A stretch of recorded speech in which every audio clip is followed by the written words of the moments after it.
Simon, from my experience, buyers just hate due diligence surprises. I found that disclosing deal killer issues early in the process is kind of best practice.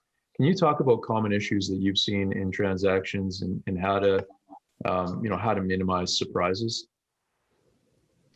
Yes, we would always try and get the key issues out before final bids, because one of the main reasons for that is different buyers perceive risk in a different way. And what is a complete no to one buyer, where it might be binary, they might walk away from the transaction if, say, an environmental issue is mentioned late on. Other buyers may have a clear process and have been through it before, and therefore are less scared about it and are happy just to set up an indemnity or deal with it in a different way. Better to understand that when you get your final bids. Don't hide it and then give the buyer a reason to tip the price when they're in exclusivity. So we would always try and get those issues on the table. And I think the best way to do that is to give a clear explanation of what the issue is, what you've done. You may have, if it's an environmental matter, you may have some environmental reports done. You may have a planned process. We did it on a transaction last year, which had a US buyer, had a US environmental issue. But because the company were dealing with it over a period of time and they had the steps in place, they had costs and everything associated with it, we were able to provide a good detailed report to the buyer such that there wasn't an issue in that, and we dealt with it in the normal way. I think the other aspect of bringing out issues late, a buyer sat there thinking, wow, this is quite a big issue. Why wasn't I being told about this earlier? What else is out there? It then becomes a matter of trust, and their minds then get carried away and they begin to chase shadows and see other issues within the business that they haven't been told about. So I think it's always good to get those out on the table. And that may be maybe customer dependency as well.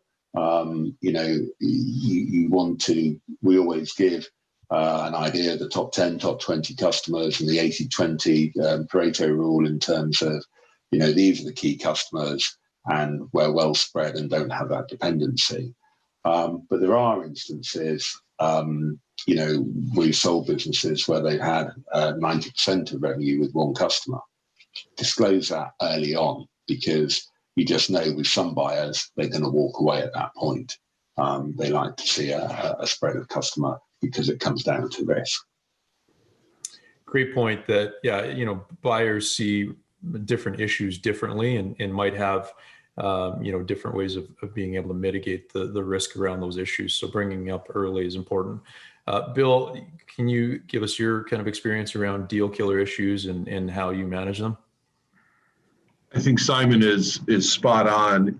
That full disclosure is so important, and that's getting ahead of it. And I think that's a big part of our job as investment bankers, to tell business owners nobody is perfect. And most buyers understand that no one's going to run a business and every decision is going to be absolutely perfect. Everybody makes mistakes. Shouldn't have hired that person, or that didn't work out. We pushed into that market and that was a mistake.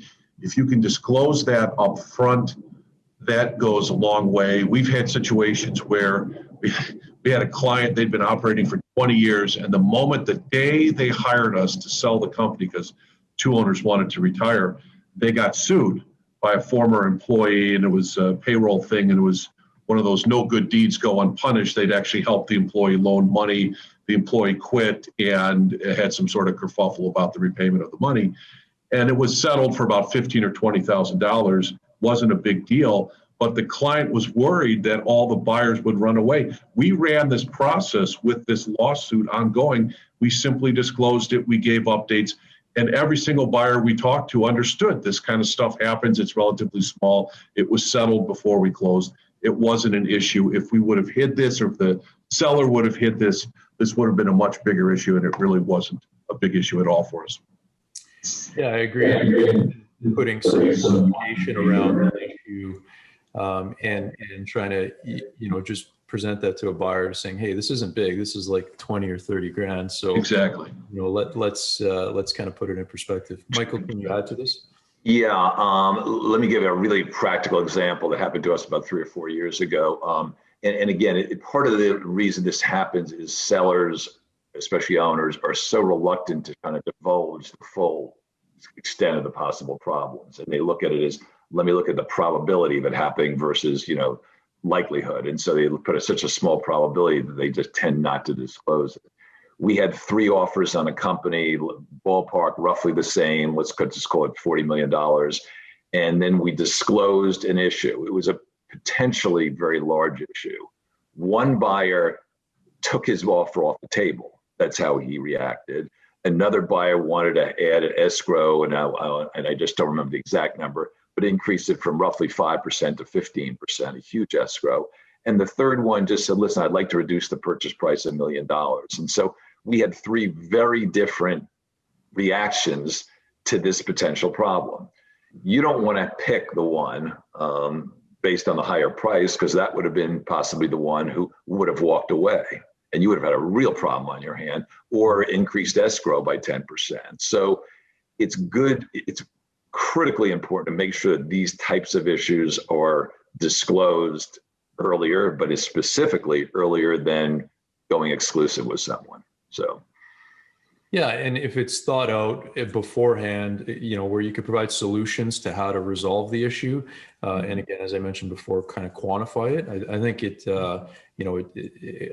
just helps move the process along and helps frame, exactly what the problem might be.